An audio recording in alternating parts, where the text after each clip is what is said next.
everybody, it's so exciting to see you. So before this deck tech, I just want to say thank you to everybody.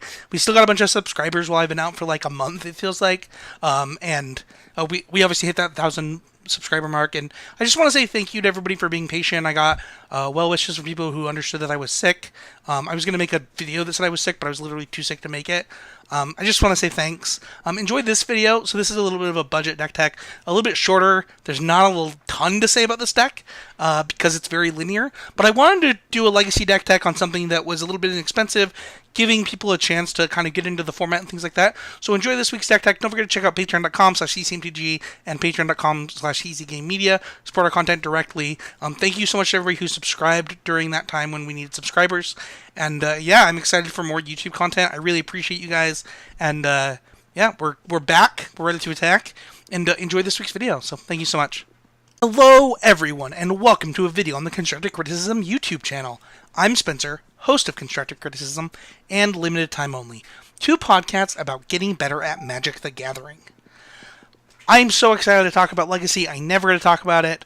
And this week, I'm bringing you kind of a budget Legacy deck. Outside of some of the sideboard cards and a couple main deck cards, the deck is really inexpensive for Legacy. In fact, some people don't even play this deck with a sideboard, so you can almost ignore it. But this deck is Oops All Spells. And I build Oops All Spells maybe a little bit differently than some of the versions you might have seen. Kind of the way that Oops All Spells used to be built a little bit. And I kind of want to talk about just this deck and what you can do to get into Legacy at a low price point, and have a little bit of fun while doing it. So let's go over the deck list first. We have 4 Chrome Mox, 4 Lotus Petal, 1 Angel of Glory's Rise, 1 Azami Lady of Scrolls, 4 Balustrade Spy, 4 Elvish Spirit Guide, 1 Laboratory Maniac, 4 Narcomoeba, 4 Simian Spirit Guide, 2 Street Wraith, 1 Tinder Wall, 4 Undercity Informer, 3 Wild Cantor, 1 Bridge from Below, 4 Cabal Ritual, 4 Dark Ritual, 4 Manamorphose, 2 Summoner's Pact, 3 Cabal Therapy, 1 Dread Return, and 4 Gitaxian Probe.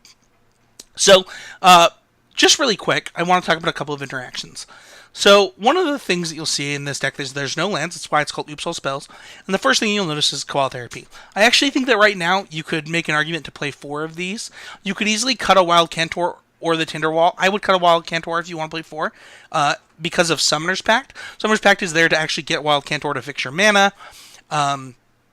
So that when you Wild Cantor, when you have Elvish Spirit Guide and Simian Spirit Guide, you can go get a Wild Cantor and then fix your mana to get into those rituals, right? So right now, because of how popular some of these decks are and the number of Force Wills, you can make an argument to wanting for Cabal Therapy. This deck tries to win on turn 1 basically every game, turn 1 or 2. And the way that the deck wins is by putting into play either a Balustrade Spy or putting into play and sacrificing an Undercity Informer. And what happens is once you do that, you reveal cards off the top of your library until you reveal a land and put all those cards into your graveyard. And since there's no lands in the deck, you just put your entire deck into your graveyard. So you're going to flip over all your Narcomoebas, and then your whole deck is going to be in your graveyard, right? So once that happens, you're going to cast that Dread Return and bring back Angel of Glory's Rise. Once you do that, it brings back your Azami, it brings back your Laboratory Maniac, and then you tap one of them to draw a card. And when you do that, when you draw that card, there's no cards in your library and you win the game.